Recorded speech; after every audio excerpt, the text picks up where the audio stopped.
नांदेड जिल्ह्यात येत्या 26 एप्रिल रोजी सार्वत्रिक लोकसभा निवडणूक होणार असून या पार्श्वभूमीवर मुदखेड तालुका आणि शहरात दिनांक 1 एप्रिल रोजी शहरातील कालेजी देवी रणछोड मंगल कार्यालय येथे दुपारी 4 वाजता महाविकास आघाडीच्या कार्यकर्त्यांची बैठक आयोजित करण्यात आली होती।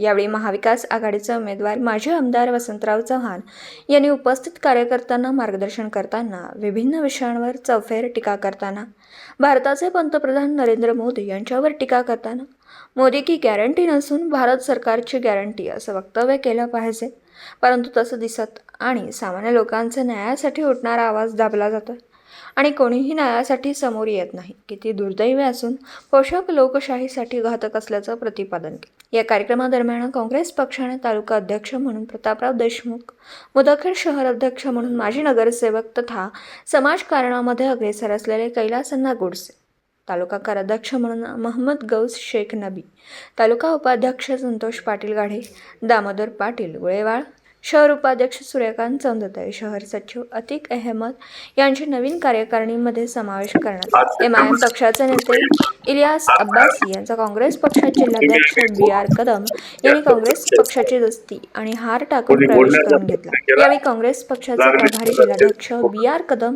काँग्रेस पक्षाचे जिल्हा कार्याध्यक्ष बालाजी चव्हाण, केदार पाटील साळुंके, उबाटा शिवसेना जिल्हा प्रमुख मोहन बारसे, धोंडू पाटील भुजंग पाटील, तालुका प्रमुख पिंटू पाटील वासरीकर, शहर प्रमुख अविनाश जमकडे, शहर प्रमुख सचिन चंद्रे, शहर प्रमुख अंकुश भैया मामेडवार, राष्ट्रवादी काँग्रेस पक्षाचे तालुका अध्यक्ष शिवानंद शिप्परकर, राष्ट्रवादी काँग्रेस पक्षाचे युवक तालुका अध्यक्ष बाळू पाटी मंगल, माजी नगराध्यक्ष राजापा कोतावार, माजी नगराध्यक्ष प्रतिनिधी तथा उपाध्यक्ष शंकर सेठ राठी, माजी उपाध्यक्ष लक्ष्मण देवदे, माजी उपाध्यक्ष करीम खासा, माजी नगरसेवक गोविंद प्रसाद कालाणी, भीम पाटील महदवाड, इकबाल कुरेशी, मोईनभाई फुलारी, मुजीब पठाण, रमेश बोडके, गिरीश कोतावार, बालाजी मादमवाड, सुरेश ढगे, गजानन संबोडे, राधेश्याम ढगे, रमेश बोडके, पिंटू ठाकूर, लतीफ टेलर, उपेंद्र देवदे, भास्कर कळणे आदींनी कार्यक्रम यशस्वी करण्यासाठी परिश्रम घेतला।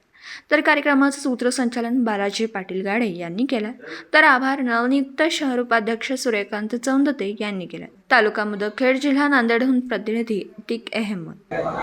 आज आघाडीचा उमेदवार म्हणून मी नांदेड जिल्ह्यामध्ये संपूर्ण तालुके फिरले। आज मुदखेड या ठिकाणी मी आलो आणि लोकांचा स्फूर्त प्रतिसाद जर बघितला तर माझंही मन भरून गेलं आणि कुठल्याही परिस्थितीमध्ये ही जागा नांदेडची काँग्रेसला मिळाल्याशिवाय राहणार नाही अशी माझी नाही। आता कसं आहे, कोण चव्हाण कुठे गेले तो भाग वेगळा आहे, पण मी चव्हाणच आहे। तर चव्हाण गेले म्हणून चव्हाणांनी जागा भरून काढली नाही। मी बाळासाहेबांना बोललोय, आजच सकाळी बोललो। त्यांनी आणखीन पाठिंबा डिक्लेअर केला नाही, पण करण्याच्या विचारात आहेत। ज्यावेळी डिक्लेअर होईल तेव्हा लोकांना माहिती। आता इथं काँग्रेस पक्षाची सत्ता होती, जे कार्यकर्ते होते ते सगळे दबावाखाली होते। आज त्यांना स्वातंत्र्य मिळालेलं आहे। आज आनंदाने काँग्रेस पक्षामध्ये काम करायला तयार आहे। लोकसभा चुनाव जीतने के बाद सबसे पहले कार्य करने के लिए किस प्रकार से आप लोगों के बीच में विश्वास पैदा करेंगे?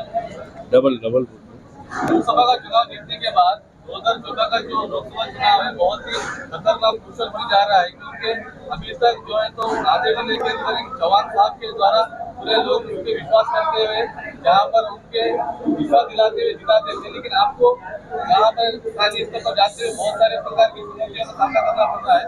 तो जीतने के बाद किस प्रकार के संकल्प क्या करते हैं? नहीं, ये तो जनता के हाथ में है।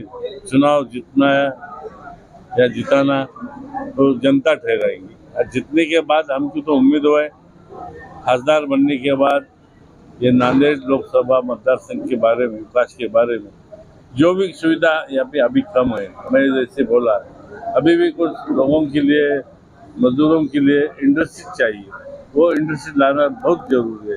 लोगों के हाथ में काम देना जरूरी है और सुशिक्षित बेकारों को काम लगाना जरूरी है।